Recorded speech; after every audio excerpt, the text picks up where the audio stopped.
Сотуртавата биге харахпытыгар веске бит Европейский Союз.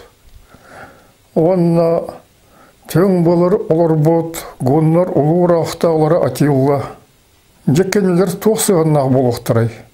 Олғынан баран бомен казах журналин күтті кепсетибейін истен кебейін. На Стамбульской книжной ярмарке именно книга об Атиле была представлена как основная книга года. Причем на афише был написан слоган «От степей Азии до единства Европы». А название романа было переведено на турецкий как «Атила. Первый европеец».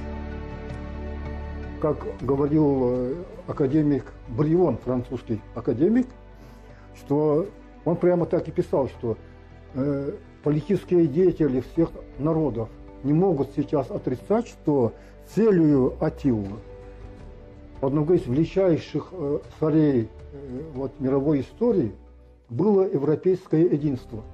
Так значит, ныне в 21 веке идея Атилы воплотилась. Ну да, получается так, что это же они сами признают. Европа во времена Атилы была поделена на 3 империи. Восточно-римскую со столицей в Константинополе, Западно-римскую и Гунскую, которую называли еще и Северной империей. Восточная Римская империя была побеждена Атилой и выплачивала гунам дань. Западной же Римской империей фактически правил полководец Аэций, с которым Атила с юношеских лет был в дружеских отношениях.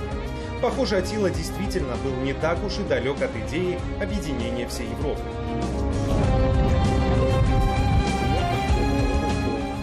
Франция академига Марсель Брион әппеттуларын колгастык сахалы толбастыбын.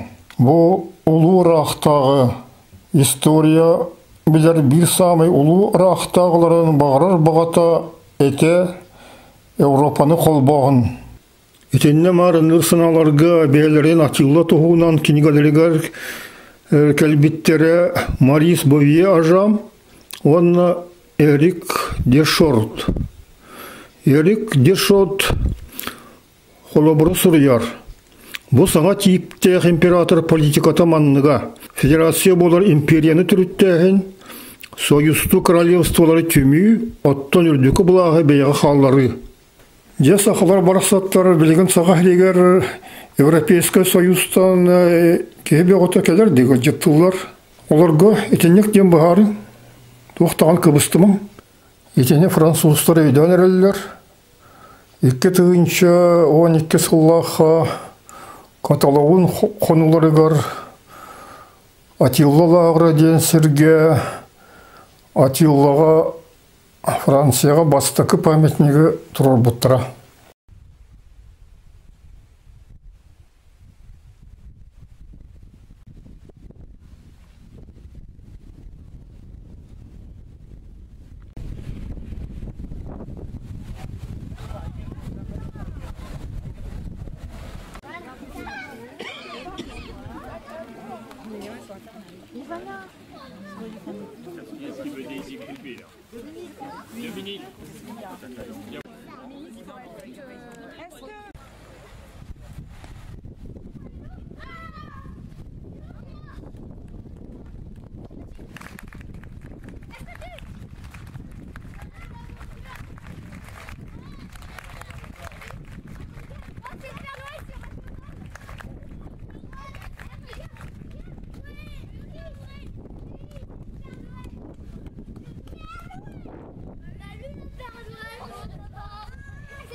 Бу темаға кеме бағары күттер әліяқтық көпсетер кетігер мен кенігілер бен библиотекалардан, эветер интернеттан болуан ағыр күтігер сөбелейбін.